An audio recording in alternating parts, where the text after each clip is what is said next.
You may be wondering exactly what this course is going to require of you, given that it talks about existentialism, absurdism, France. First of all, no need to know anything in French, right? If you do have knowledge of the French language, that is a benefit to you because you might be able to look up some other additional resources, right? If you're in any of the French courses that I do teach, good choice. But also, right, it'll simply give you some more context, right? We will have all of that context, of course, given, as much as possible in the class, but no specific knowledge of French is going to be absolutely necessary for this particular course. What is going to be necessary is some way to access a lot of these books. Many of these you can get online. A lot of these you can get with PDFs. A lot of these you can find as far as some of those early films, right? When we look at Un Chien Andalou, an Andalusian dog, right, later on in the semester, which is a silent film, silent-ish film, by the way. You can find that online, no problem. But the things that you will have to purchase, you can purchase for Kindle readers or e-readers, right? I would actually probably prefer it if I were you, because it's going to be an easier way to access the material, to look through it, to get some additional information. So there will be quite a bit of reading. You will be given access as well, of course, to art. Right, you're going to be doing a project with art, and so you will want to be able to use the internet to get all of that information, to do some additional research. Right, your best friend in this class is going to be a well-managed schedule and a curiosity about finding more. About the materials that we're going to be looking at, right? Where we're going to have plenty that we're going to be doing together, but a lot of this is going to also require you to do some thinking, to do a little bit of digging on your own, to find out a little bit more about these subjects. Do you need to know anything about philosophy or any of these literary and artistic movements prior to starting this class? No, absolutely not.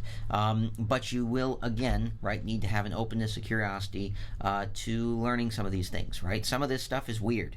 That's a good thing for me, right? I enjoy the weird. I enjoy the odd. Big fan of people like Wes Anderson and Tim Burton,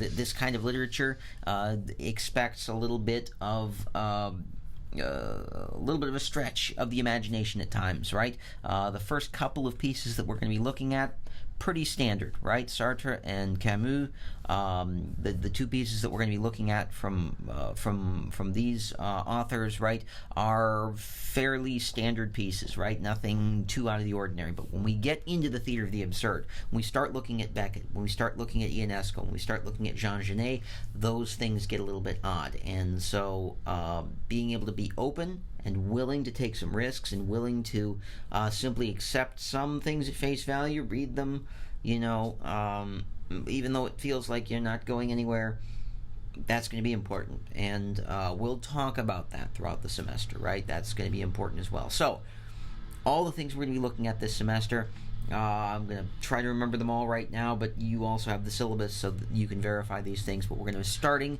with Kierkegaard. There's going to be a PDF that's going to be out sort of detailing some of the more important aspects of Kierkegaardian existentialism. We're going to be looking at Existentialism as a Humanism by Jean-Paul Sartre. We're going to be looking at No Exit by Jean-Paul Sartre, which is a play.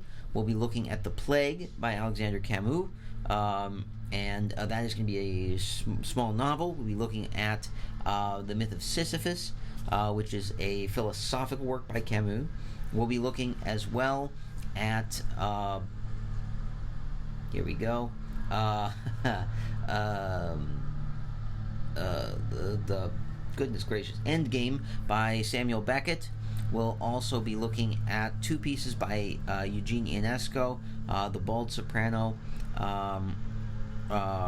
and also Rhinoceros. We'll also be looking at Jean Genet's The Balcony. There might be another piece in there that I've forgotten, but we'll come back to it. I'll make sure I verify all that. So again, about a 5-minute video. We're going to try and break things down into 5-minute chunks this semester if we can, for at least these beginning exploration videos, maybe some 10 minutes later on. But There you go. So there are our sort of beginning things to know, and I look forward to seeing you, or at least for you to be seeing me in class. All right, take care.